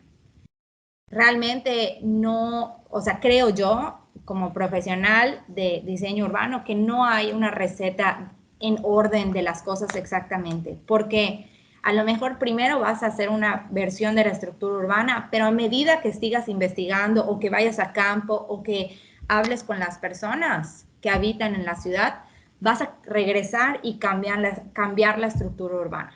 Entonces, el proceso de análisis y de estudio no es un proceso lineal, es un proceso de ir, regresar y cambiar, investigar más, corroborar, ¿no? Entonces, a mí me quise presentar la estructura urbana de primero porque a mí me gusta primero entender el todo, pero creo que es válido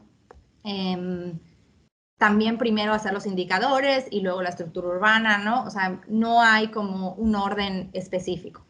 Y bueno, la estructura urbana, perdón, Mafer, ¿puedes regresar? La estructura urbana está compuesta de los siguientes elementos. Elementos naturales estructurantes, que son aquellos elementos naturales que pueden o no existir, que dan forma a la estructura urbana, como por ejemplo un río, un lago, un cerro. En el caso de, también pueden ser las áreas naturales protegidas, por ejemplo. En el caso de Bacalar, tenemos la laguna, que es un elemento estructurante municipal muy, muy fuerte, ¿no? También el sistema vial, que es la red vial urbana y regional, y también incluye las vías férreas. Los usos de suelo, que son las actividades que se realizan sobre el suelo urbano, y pueden ser comercio, vivienda, uso mixto, industria, hotel, oficina, etcétera. También el equipamiento urbano, que son el conjunto de instalaciones que sirven para satisfacer las necesidades de los habitantes. Escuelas, hospitales, centros comunitarios, guarderías, clínicas, bibliotecas, parques, todo lo que sea estos espacios donde la gente va a satisfacer necesidades. No necesariamente son públicos porque pues hay escuelas privadas y sí son equipamiento, hay hospitales privados y son equipamientos. Centralidades y subcentralidades, esto es un poco de lo que nos preguntaban. Pues estas son las agrupaciones de actividades públicas y comerciales que fomentan la concurrencia de personas en determinados puntos, ¿no?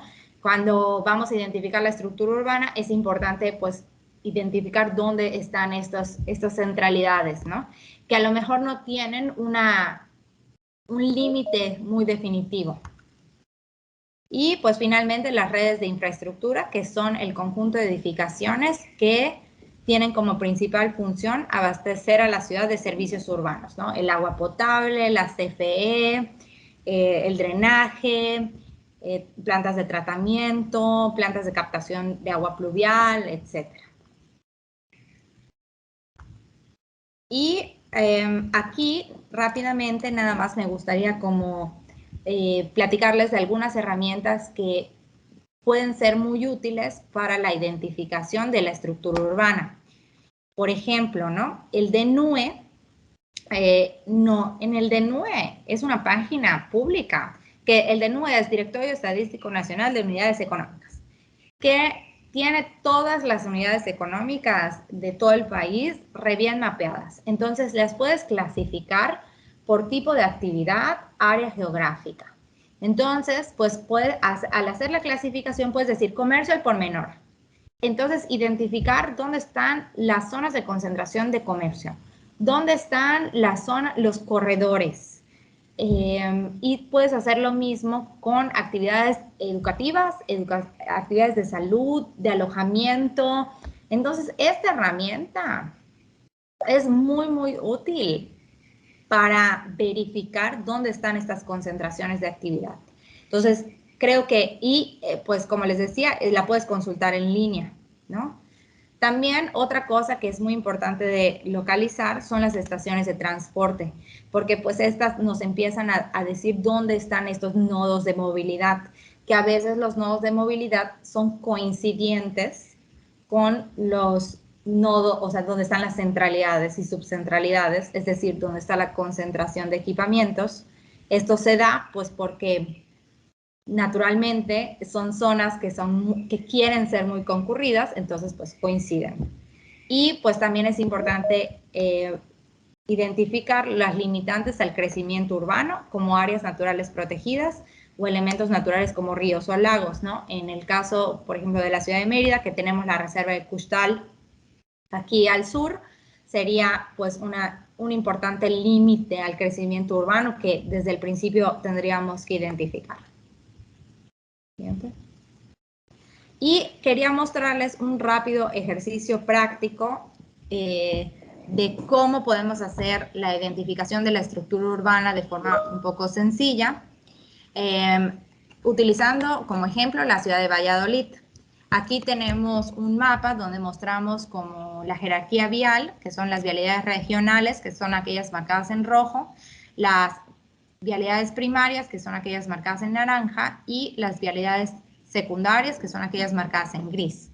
Esta jerarquía vial también nos las puede dar el INEGI, o estoy segura que si ustedes conocen su ciudad pueden hacerlo sin necesariamente necesitar al INEGI. Siguiente. Y aquí, por ejemplo, les pongo un ejemplo de cómo este mapeo de servicios educativos de salud y entretenimiento, utilizando el DNUE, nos puede ayudar a identificar estos nodos, ¿no?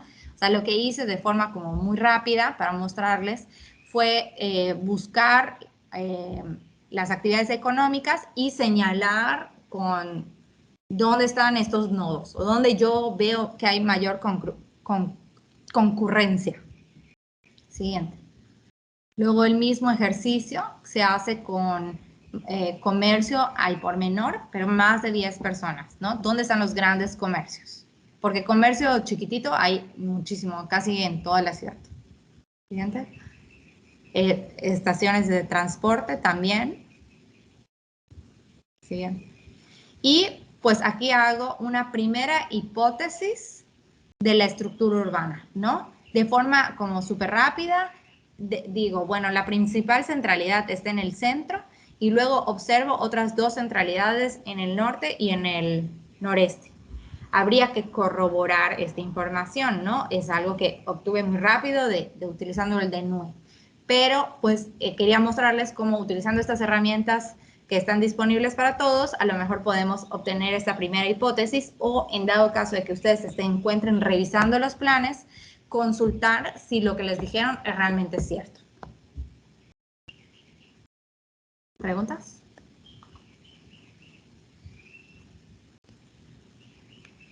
No hay preguntas en el chat. Perfecto. Y bueno, aquí les voy a empezar a comentar cuál es la primera actividad que van a hacer. La primera actividad va a ser identificar de forma igual sencilla, como les acabo de mostrar más o menos, la estructura urbana de cada una de sus ciudades.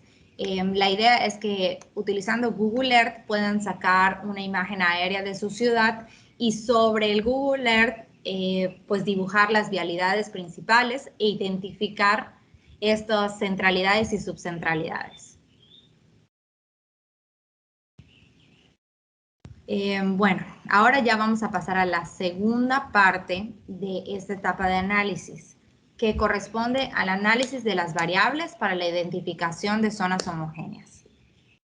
Las variables nos van a ayudar para caracterizar el territorio, ¿no? Para saber qué ocurre en el territorio, cómo es el territorio, ¿no? Y pues hay diferentes tipos de variables, ¿no? Demográficas, ambientales, sociales, económicas. Por ejemplo, demográfica. ¿Cuáles son las características de la población en cuanto a edades, lugar de nacimiento, etnología o en cuanto a vivienda? De tenencia del suelo, características económicas de la población, o sea, quién sí trabaja, cuáles son los usos de suelo, etcétera, ¿no? Todas estas son como variables que nos van a ayudar a darle pues a que nosotros entendamos qué hay en el territorio. Siguiente. Creo que es importante que entendamos que los barrios pueden ser identificados con base a la comprensión de 3 dimensiones que le dan vida, ¿no? Son la dinámica espacial, que son la forma de ocupación del suelo, la dinámica territorial, que se refiere a los procesos económicos, sociales y de cambio, y la dinámica poblacional, que son las características distintivas de la población. Bien.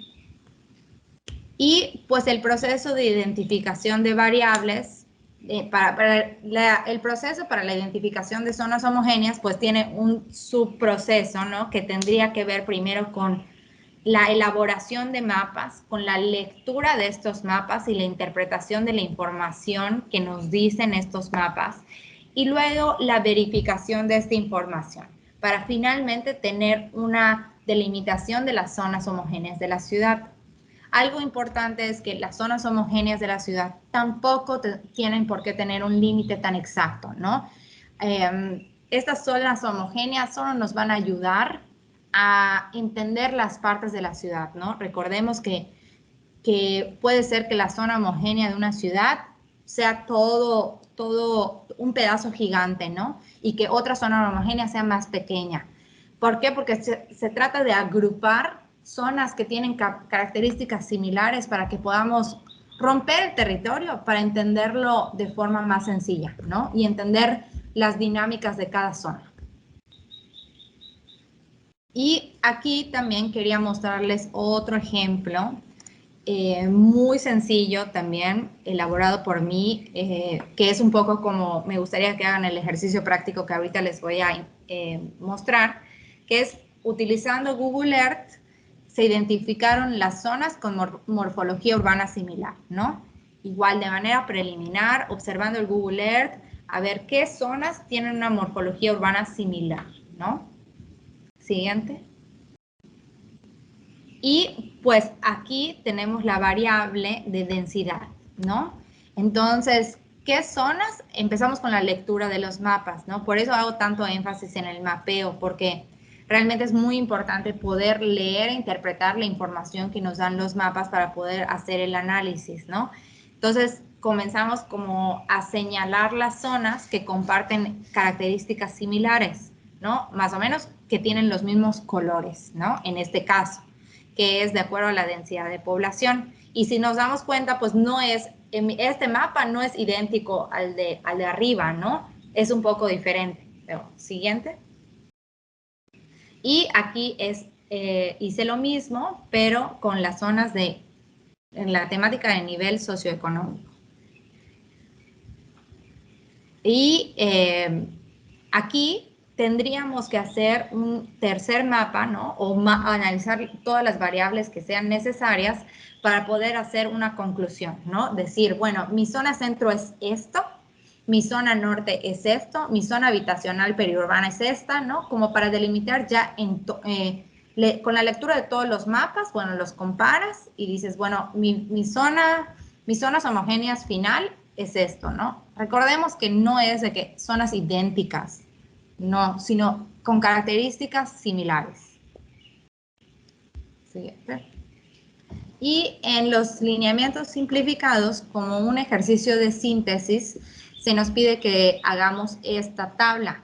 Es una tabla que tiene como objetivo como describir las zonas homogéneas, ¿no? Se refiere a ver, el barrio, el nombre del barrio o de la zona homogénea, centro histórico, ¿no? Tipo. El tipo es cómo es su traza urbana. Es regular, es una privada, es cerrado, es abierto, es un asentamiento informal, es un asentamiento formal, ¿no? Y su clasificación, se refiere con respecto al centro, ¿no? Lo que les platicaba. ¿Cuál es su relación con respecto al núcleo? Es periurbana, tiene una relación muy cercana al centro, es del tercer anillo, porque la relación con el centro nos empieza a dar una idea de la mezcla de usos o de cómo es su conectividad.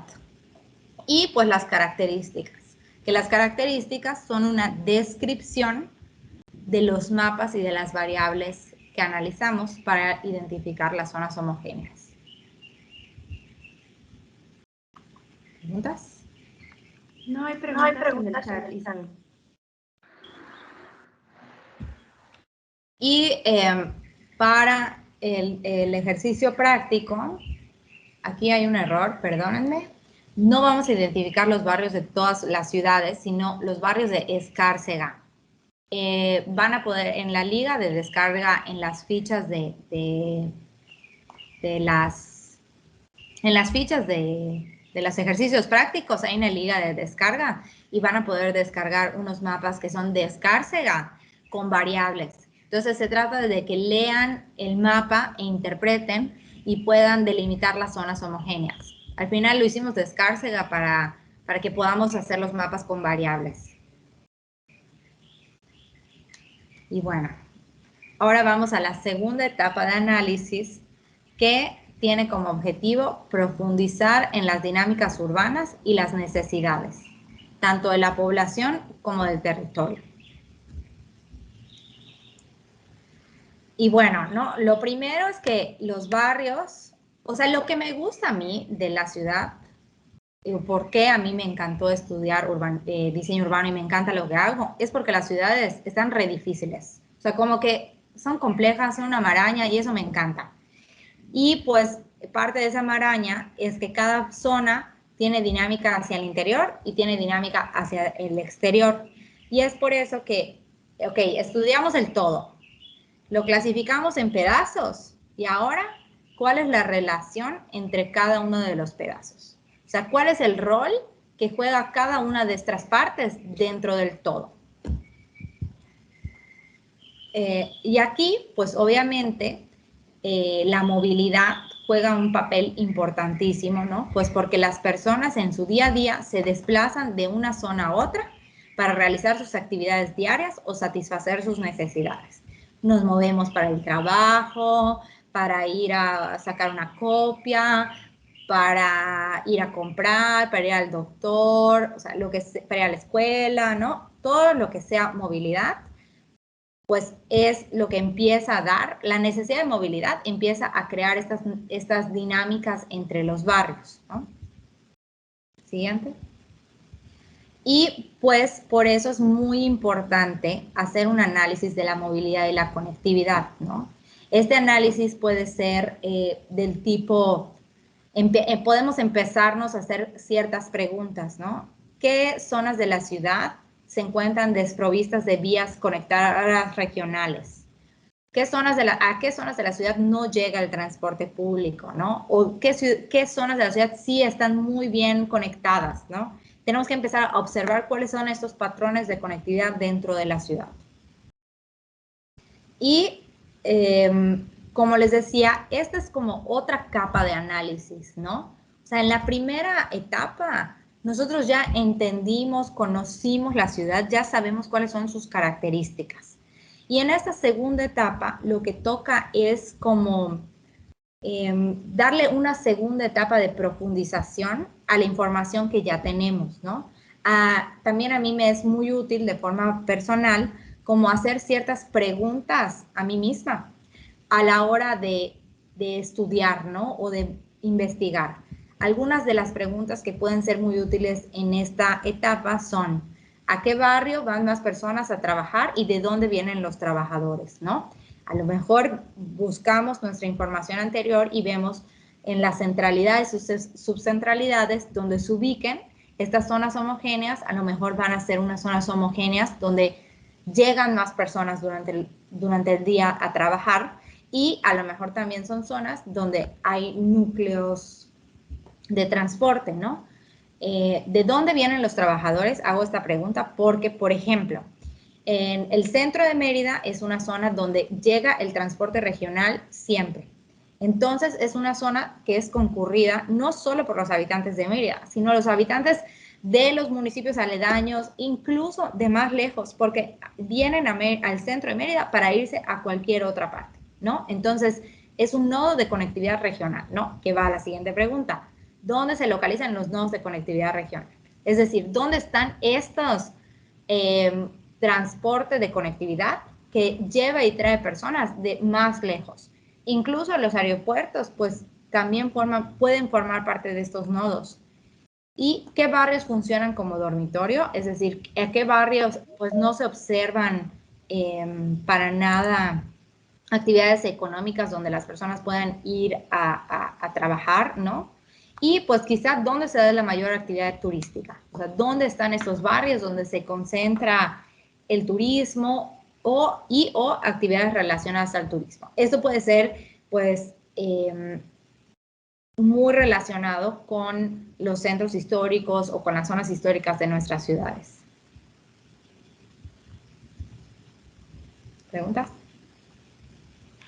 No hay preguntas en el chat. Y bueno, esta parte de la siguiente capa de estudio tiene que ver con las necesidades de los barrios. Y esto se refiere, pues naturalmente, a evaluar cuáles son las carencias, ¿no? La recopilación de las carencias. Y se tendrían que evaluar los aspectos cualitativos y cuantitativos.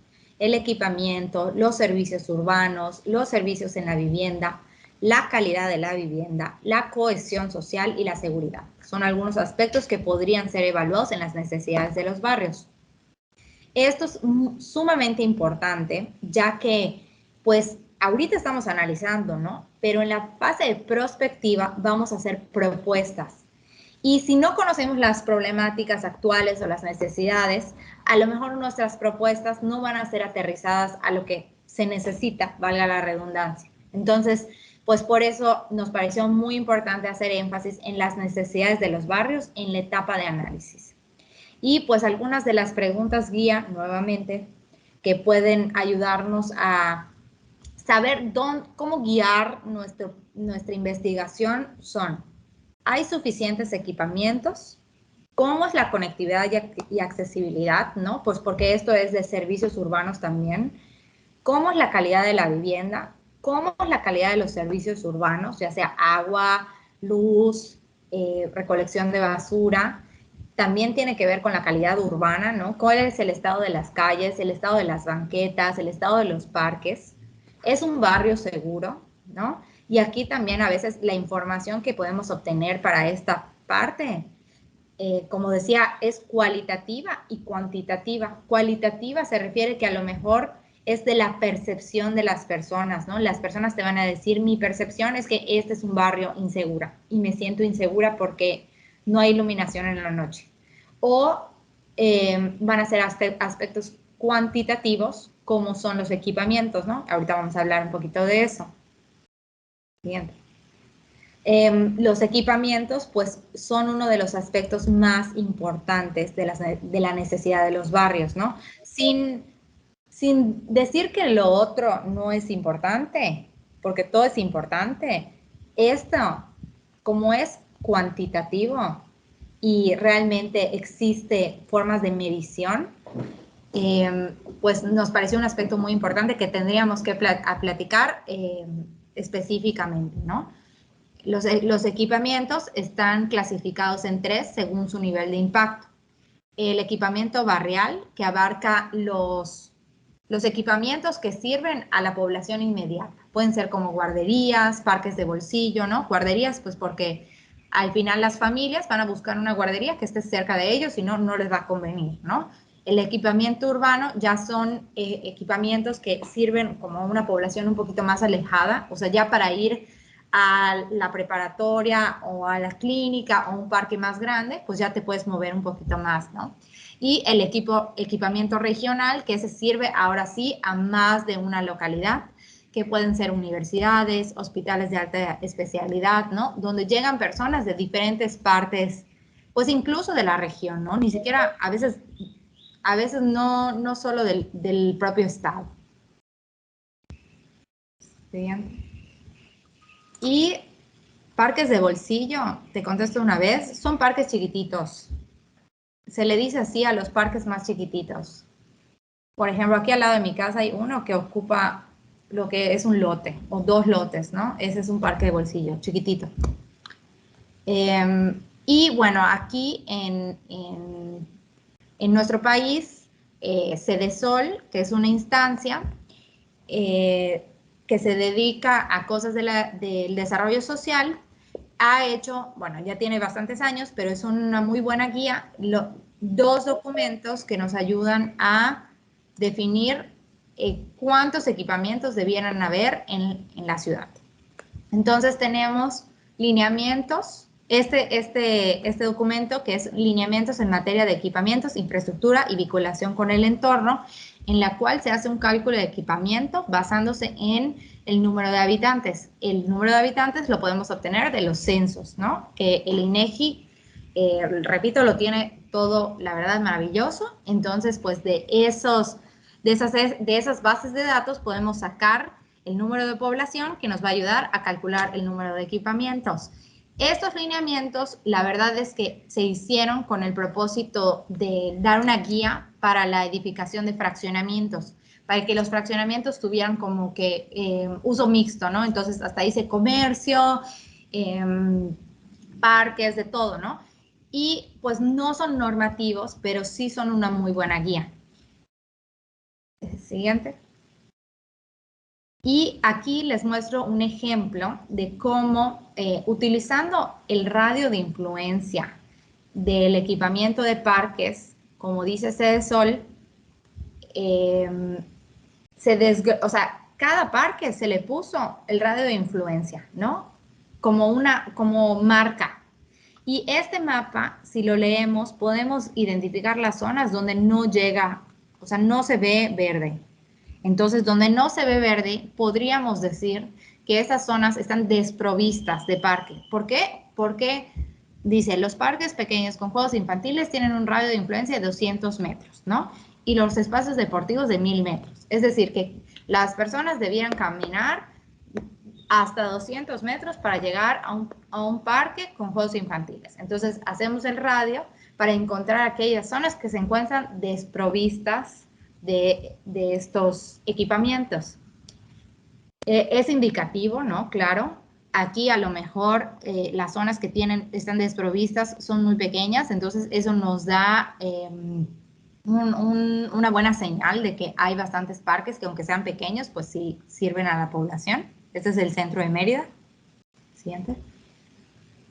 Y también tenemos la segunda herramienta que les mencionaba, que esta es la herramienta como más fuerte para la elaboración de los PMDUs, que es el Sistema Normativo de Equipamiento, ¿no? Y aquí son muchos tomos. También en el manual del participante van a encontrar los tomos y los van a poder descargar. Y, a ver, denme 2 segundos, ya me perdí.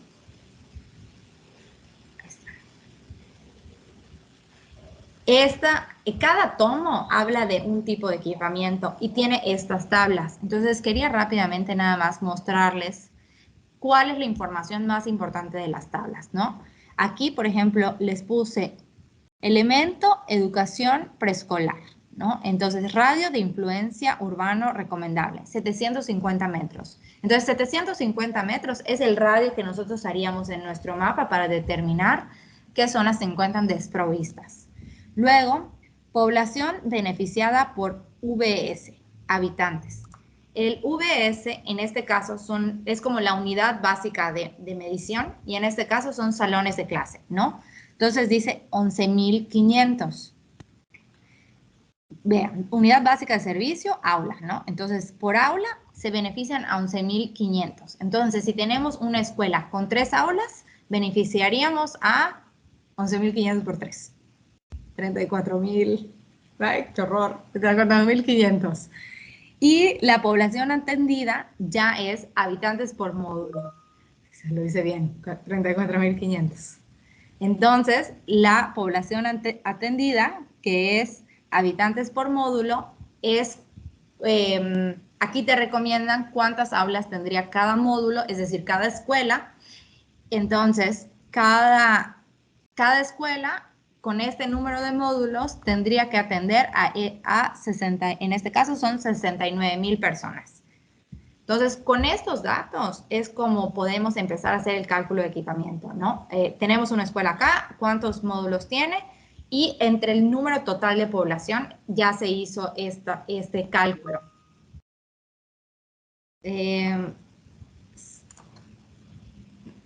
Siguiente, Mafer. ¿Preguntas? Veo que sí hubo una. Es comentario de Darío Ramírez. Los lineamientos de Sedesol por su tiempo de edición están vigentes con los nuevos conceptos de equipamientos y de infraestructura actual. Es comentario. La verdad, sí se hicieron hace mucho, pero son lo más nuevo que, o sea, son lo que utiliza un montón. O sea, eso es lo que más se utiliza para el cálculo de equipamiento. Pero sí se hicieron hace bastante tiempo. En Cloud me quedan 5 minutos. Y veo, tú dime si consideras que prefieres tomar unos minutos el día de mañana. Tenemos que dar todavía un aviso importante.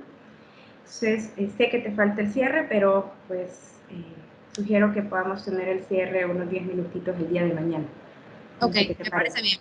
Sí, okay. Me parece bien. Y ya solo falta la parte de crecimiento urbano, pero lo podemos abordar mañana. Ok, entonces nada más, muchísimas gracias, Isabel. Creo que la discusión ha estado bastante rica y pues con aprendizajes para todos. Vamos a tener el cierre de esta unidad, vamos a tener un cierre corto, entiendo, no falta pues nada más que el tema para finalizar la unidad y comenzar con la unidad número 3 de las personas.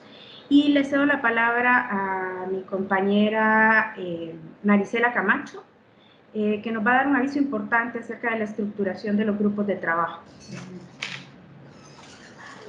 Sí, buenos días a todos.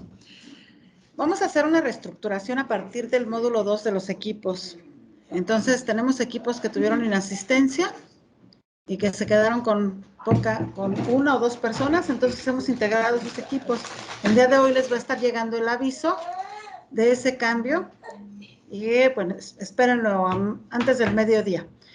Las actividades del módulo 1 terminaron el día de ayer, esas se conservan con los equipos iniciales, muy importante para que no se confundan. Y módulo 2 lo vamos a tener el día de mañana. Sí, alguien dice que en YouTube hay varios videos en diferentes programas. Sí, en efecto, en la página de ONU ya se están cargando los videos, pero en la plataforma módulo del INAFED les vamos a cargar los videos de las clases, todos los videos para que no tengan que buscarlos. Sí, ahí se van a quedar y hoy ya se estuvieron cargando desde el lunes en la página de ONU Habitat. Si alguien desea consultarlos por allá o si quieren esperar a que estén en la plataforma, el día de hoy el INAFED los estará cargando. Sí, los videos de la semana pasada. Sí, muchas gracias. Bueno, pues damos por concluida la sesión. Clau, ¿quieres comentar algo? Sí, nada más, damos concluida la sesión. Pues veo cuáles son las disciplinas que integran el equipo de trabajo, pues mañana podemos ahondar, pero hay arquitectos, ingenieros urbanistas, ingenieros ambientales, abogados, y pues podemos ahondar en esto también el día de mañana. Muchas gracias por acompañarnos el día de hoy y pues estaremos en seguimiento de cualquier duda que igual quieran plantear a través del correo electrónico. Que pasen buen día.